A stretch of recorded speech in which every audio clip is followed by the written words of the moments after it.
하나님께 예배하신 여러분들을 나사렛 예수 이름으로 환영합니다. 하나님의 놀라운 평강과 은혜가 함께하기를 축복하며 찬송 함께 드리십니다. 146장 찬송입니다.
십자가 위에서 우리를 위하여 자기의 몸을 버리신 예수 그리스도여, 주의 십자가를 바라보면서 우리 자신들의 삶이 정령이 주를 사랑하는 삶인지 자기 자신을 사랑하는 삶인지를 돌아보게 하여 주시니 감사합니다. 세상이 나를 버린다 할지라도 십자가 위에서 나를 위해 버리신 그 예수님, 주님은 나를 버리시지 아니하는 줄로 믿습니다. 그 사랑을 덧입고 살기에 오늘 살아가는 하루의 삶이 그 십자가 앞에 합당한 삶이 되기를 원하옵고, 예수 죽으심을 내 몸에 짊어짐으로 말미암아 예수의 생명이 내 육체와 내 삶 가운데 나타내기를 소망합니다. 성령께서 이 일을 인도하여 주옵소서. 예수님 이름으로 기도하옵나이다. 아멘. 오늘 함께 대하실 말씀은 사무엘하 17장 사무엘하 17장 15절로부터 26절 말씀까지입니다. 구약성경 491면에 해당합니다. 사무엘하 17장 15절로부터 26절에 구약성경 491면입니다. 미안합니다. 구약성경 491면 사무엘하 17장 15절로부터 26절입니다. 한 절씩 번갈아 읽어봅니다. 제가 먼저 15절 읽습니다. 이에 후세가 사독과 아비아달 두 제사장에게 이르되 아히도벨이 압살롬과 이스라엘 장로들에게 이러이러하게 계략을 세웠고 나도 이러이러하게 계략을 세웠으니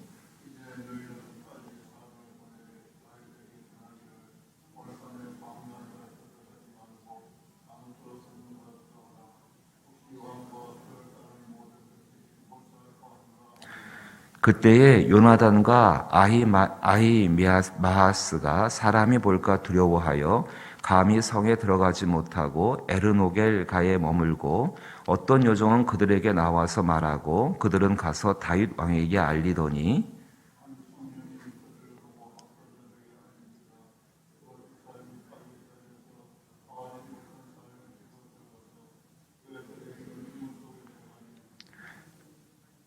그 집 여인이 덮을 것을 가져다가 우물 아귀에 덮고 찢은 곡식을 그 위에 널매 전혀 알지 못하더라.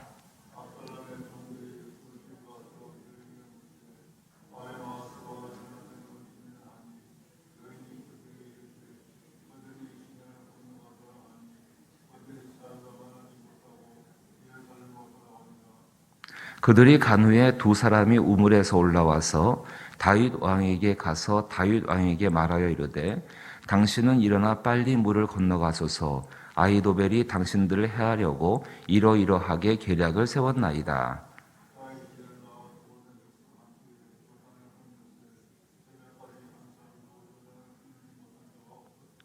아히도벨이 자기 계략이 시행되지 못함을 보고 나귀에 안장을 지우고 일어나 고향으로 돌아가서 자기 집에 이르러 집을 정리하고 스스로 목매어 죽음에 그의 조상의 묘에 장사되니라.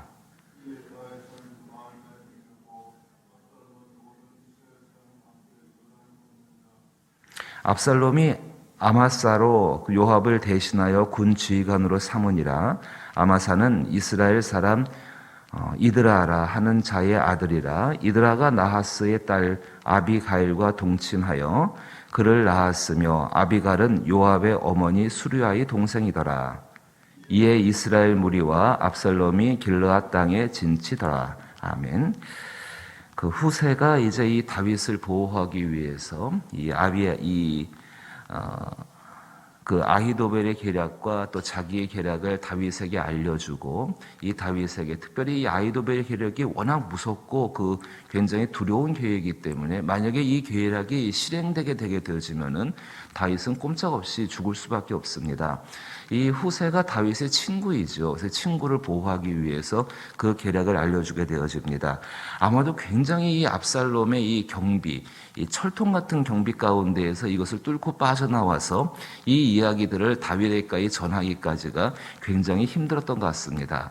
뭐 여러 가지 우여곡절을 겪은 끝에 다윗에게 그 이야기가 전달되어지게 되어지고 22절 말씀 보게 되니까는 다윗이 일어나 모든 백성과 함께 요단을 건널새 새벽까지 한 사람도 건너지 못한 사람이 없더라. 그러니까 요단강을 건너서 그 앞에 있는 땅에 들어가야 합니다. 그 땅의 이름이 바로 그 밑에 보시게 되면은 그 24절 보시면 이에 다윗은 마하나임에 이르렀다라고 이야기하게 되어집니다. 여러 가지의 긴박한 상황 가운데 이 소식이 전해지게 되어지고 새벽까지 다윗과 함께한 사람들이 강을 건너갔다. 급히 강을 건너갔다. 그러니까 굉장히 급박한 상황 가운데에서 이 다윗의 군대가 이동할 수밖에 없는 것. 그만큼 아히도벨의 계략은 굉장히 무서운 계획이었습니다. 이것을 알고 있는 후세는 정말 이것을 다윗에 전해주게 되어지고 다윗 왕조차도 그 계획이 굉장히 두려웠기 때문에 급히 도망갈 수밖에 없었습니다. 여러 가지 일들이 일어납니다. 꼭 세상에서 일어난 일 같습니다. 이런 전략들, 이런 계획들, 이런 것들을 통해서 급해지기도 하고, 거기서 벗어나려기도 하고, 사람이 짜놓은 어떤 그물 가운데 벗어나기 위해서 파닥파닥거리고 있는 어떤 물고기 같은 모습이 그대로 이 가운데 보여지고 있습니다. 중요한 것이 있습니다. 하나님께서 이런 모든 것들을 통하여서 과연 그 가운데에서 하나님은 어떻게 일을 하고 계시는가를 우리는 살펴보아야 합니다.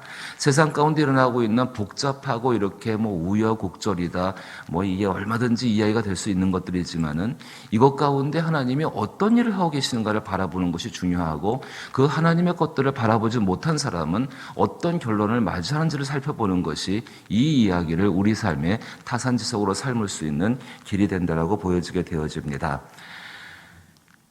하나님께서 이 다윗을 어디로 인도해 가고 계시는가? 다른 곳이 아닙니다. 24절 보니까 마하나임으로 인도해 가십니다. 그럼 마하나임이라는 땅이 어떤 땅인가? 창세기 32장을 보시게 되면은, 제가 한번 찾아 읽어보면은요, 창세기 32장 1절과 2절 말씀 보면은 다윗의 조상 야곱이 지나왔던 길입니다. 믿음의 신앙의 선조들이 걸어왔던 그 장소 가운데에 지금 야곱도 굉장히 긴박한 때였죠. 그때에 32장 1절과 2절 보니까는 야곱이 길을 가는데 하나님의 사자들이 그를 만나는지라. 야곱이 그들을 볼 때 이르기를 이는 하나님의 군대라 하고 그 땅 이름을 마하나임이라 하였더라. 믿음의 조상, 자기의 믿음의 선배들이 먼저 걸어갔던, 다윗에게는 조상이지요. 우리가 볼 때는 믿음의 선배가 될 것입니다. 그 믿음의 선배들이 경험했던 그 장소라는 특징보다도 경험이라는 게 낫겠죠. 하나님의 사자를 만나게 되어지고 거기서 하나님의 군대, 하나님의 능력, 하나님의 지키심을 내가 볼 수 있고 그것을 확신하는, 믿음의 확신을 가질 수 있었던 그 경험 가운데로 하나님은 그 땅 가운데로 인도해 가신다는 것입니다. 다윗에게는 굉장히 급박한 일이었습니다. 또 후세도 많이 걱정하는 일이었죠. 정말 절박하게 기도하고 절박하게 이 밤 가운데에서 급하게 움직이는 모든 일들이었는데, 하나님은 결국 이것들을 통하여서 이 다윗과 함께하는 사람들을 어디로 인도해 가시는가? 마하나임. 하나님의 사자를 만날 수 있고, 또 하나님의 능력, 보호하심, 지키심, 정말로 베드로서에서 약속하고 있는 것처럼 하나님의 능력으로 보호하심을 받는 그 장소 가운데로 지금 이 다윗과 함께한 사람들을 인도해 가고 계신다는 것입니다. 과연 다윗이 알았을까요? 알지 못했던 것 같습니다. 다윗이 알았다고 한다면은 먼저 거기 가 있었겠죠. 영적으로 민감한 사람이고 이걸 얼마나 사모하는 사람인데요. 먼저 마하나임 땅에 갔었겠죠. 하지만 다윗은 몰랐던 것 같습니다. 상황이, 어려운 고난들이, 힘겨운 어두움들이 정말 하나님 안에 있기를 원하는 그 사람들을 이 마하나임 하나님의 땅으로 인도해 가고 계신다는 사실입니다. 반면에요, 23절 보게 되니까 아히도벨이 나오게 됩니다. 그 아히도벨은 자기 계획이 굉장히 중요한 사람이고 그 계획을 이루기 위해 살아가는 사람입니다. 심지어는 다윗과 함께했던 밧세바의 할아버지입니다. 그리고 다윗의 왕궁에서 중요한 모사, 책사 역할을 했던 이 사람인데, 그런 것들과는 관계하지 아니하고 자기의 계획을 이루기 위해 살아갔던 사람. 마치 가룟 유다 같지 않습니까? 가룟 유다가 자기의 생각이 선한 생각이었습니다. 예수님의 그 돈깨를 맡고 있는, 요즘 우리 교회로 말한다면은 재정부장을 감당하고 있는 그런 분이었는데, 이분이 그 돈깨 가운데에서요, 그 돈깨를 가지고 마리아라는 사람이 예수님 머리에 향유를 부어서 예수님의 죽음을 예비하고 있을 때에 이 유다가 이 마리아를 책망하게 되어집니다. 그리고 그때 이렇게 책망하게 됩니다. 그 비싼 향유를 그걸 팔아서 가난한 사람들에게 나누어 주면 얼마나 좋겠는가. 근데 그 안에는 그 돈을 훔쳐서 자기의 것으로 가져오고자 하는 유다의 악한 마음이 있었지요. 자기의 계획을 이루지 못하는 것. 23절 보게 되니까 아히도벨이 자기 계략이 시행되지 못함을 보고 나귀의 안장을 지우고 일어나 고향으로 돌아가서 자기 집에 이르러 집을 정리하고 스스로 목매어 죽음에 그의 조상의 묘에 장사되니라.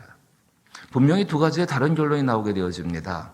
다윗도 알지를 못합니다. 하지만 마하나임, 하나님의 사자를 만나고 하나님의 군대를 볼 수 있고, 그로 말미암아서 어두운 가운데에서 소망과 희망을 볼 수 있는 그 장소, 그 장소가 어디일까요? 그리스도 예수의 십자가 밑인 줄로 압니다. 이 어두운 땅 가운데 유일한 빛이 되시는 예수 그리스도, 그분이 십자가에서 자기를 쪼개시고 자기를 우리 가운데 모든 물과 피, 자기의 생명 전부를 내어주시고 말미암아 이제 어둠에 속한 사람들이 아니라 생명에 속한 사람이 되어지고 자기의 뜻을 따라 사는 사람들이 아니라 이제는 하나님의 뜻을 따라, 물론 연약하고 부족합니다. 하지만 그 삶을 살 수 있도록 도우시는 성령과 함께 그 길을 가는 사람이 되어지는 곳, 그리스도 예수의 나의 십자가가 아닙니다. 그리스도 예수의 십자가이죠. 그 십자가가 하나님의 사자를 만나고 하나님의 능력을 경험하고 하나님의 능력 있는 보호하심을 체험할 수 있는, 그래서 새로운 삶에 대한 희망들과 세상에 속한 삶이 아니요 하늘에 속한 삶으로서 희망과 소망을 가질 수 있는 바로 그 장소입니다. 반면에 아히도벨의 모습은 어디입니까? 자기의 계략이 이루지 못함으로 말미암아 자기 세계 속에서 나오지를 못하는 사람이지요. 사랑하는 우리 성도 여러분, 하나님의 말씀을 대하십니다. 오늘 우리의 시대의 모습이 어두움과 같다고 합니다. 어둠이 깔려있고 이 어둠이 어떤 분들은 블랙홀처럼 정말 깊어서 어디가 어딘지를 모르는 것, 깊은 동굴 속에 들어간 것처럼 느껴진다라고 말씀하신 분들이 많이 있는 것이 지금의 모습입니다. 하지만 그 가운데에서 희망이 있고 탈출구가 되어지는 그리스도 예수가 우리를 버리지 아니하시고 우리와 함께 하십니다. 그럼 우리 자신들도 그 그리스도 예수 앞에 자기를 쳐서 복종시켜 주의 뜻을 겸손히 구하며 그 뜻 가운데 있기 위해서 자기 자신을 복종시키는 것이 필요한 줄로 믿습니다. 마하나임, 하나님의 땅입니다. 이미 우리는 하나님의 땅에 들어와 있는 사람들입니다.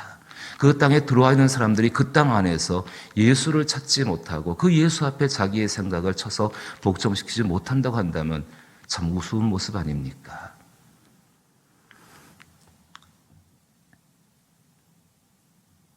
하나님의 인도하심이 우리를 정말로 다윗처럼 이 마하나임으로 인도하시고 성령이 우리의 생각과 마음을 지키셔서 아히도벨처럼 자기의 계획을 따라가지 않기를 주의 이름으로 축복합니다. 주기도문을 입에 마칩니다. 하늘에 계신 우리 아버지여, 이름이 거룩히 여김을 받으시오며 나라의 임하옵시며 뜻이 하늘에서 이룬 것 같이 땅에서도 이루어지이다. 오늘날 우리에게 일용할 양식을 주옵시고 우리가 우리에게 죄 지은 자를 사하여 준 것처럼 우리 죄를 사하여 주옵시고 우리를 시험에 들게 하지 마옵시고 다만 악에서 구하옵소서. 대개 나라와 권세와 영광이 아버지께 영원히 있사옵나이다. 아멘. 이 땅이 또 이 나라가 정치의 지도자들과 또 모든 백성들이 자기의 뜻을 부인하고 자기의 십자가를 지고 예수님의 뒤를 따라가는 하나님의 나라가 되게 하여 주옵소서라고 기도하십시다. 그것을 이루신 성령께서 진실로 우리를 사용하실 줄로 믿습니다. 또 우리의 자녀들을 위해 기도하시고 또 특별히 병들고 약하신 분들 계십니다. 중보가 필요한 분들을 위해서 간구할 때에 병나는 역사를 일으켜 주옵소라고 기도하시길 부탁드리옵고 또 특별히 믿지 않는 가족들, 이웃들, 또 소중한 사람들, 영혼을 구원받아야 할 사람들을 위해서 간구하시고 전도의 현장과 선교지를 기억하시고 또한 기도해 주시게 되기를 원합니다. 코로나19의 종식을 위해서는 늘 기도하시는데 조금 더 인내하며 힘을 낼 수 있게 되기를 부탁을 드립니다. 함께 기도합니다.